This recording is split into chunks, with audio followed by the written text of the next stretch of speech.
जी नाज़रीन, आवा न्यूज़ में खुश आमदीद कहते हैं। कमिश्नर मालाकान डिवीज़न सैयद ज़हीरुल इस्लाम ने फूड गोदाम टिम्बरगरा में मास कोरोना वैक्सीनेशन सेंटर का इफ्तिताह कर दिया।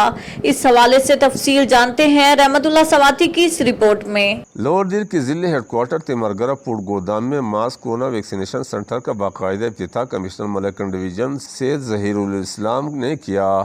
इस मौके पर उन्होंने वैक्सीनेशन सेंटर के मुख्तलिफ शुबों का मुआयना किया। मास्क जो मेरे हाथ में इसको पहने, ये मास्क भी पहने, हैंड सैनिटाइज़र इस्तेमाल करें, पर्सनल हाइजीन का ख्याल रखें, समाजी फासले बरकरार रखें और इस बीमारी का मुकाबला अल्लाह से मग़फ़िरत मांगते हुए, अल्लाह की मदद मांगते हुए, एहतियाती तदाबीर को एडाप्ट करते हुए हम कर सकते हैं। इस मौके पर डिप्टी कमिश्नर लोअर दिल उन हैदल Gondal, additional ADC Ashfaq Ahmad Khan, AC Tahir Ali, TMO Timergara Shakeel Hayat Khan, डेचो डॉक्टर इरशाद अली रोगानी, साबिका MPA मोहम्मद ज़मीन खान एडवोकेट और मौलाना नबी शाह भी मौजूद थे। उन्होंने कहा कि कोरोना वैक्सीन पर हुकूमत करोड़ों रुपए खर्च करके उसे आवाम को मुफ्त में दे जा रहा है। हुकूमत ने सेहत इंसाफ सहूलत की तरह तमाम लोगों को कोरोना वैक्सीन की मुफ्त सहूलत फराहम कर रही है, इसलिए आवाम खुद को महफूज बनाने के लिए कोरोना वैक्सीन लगवाए।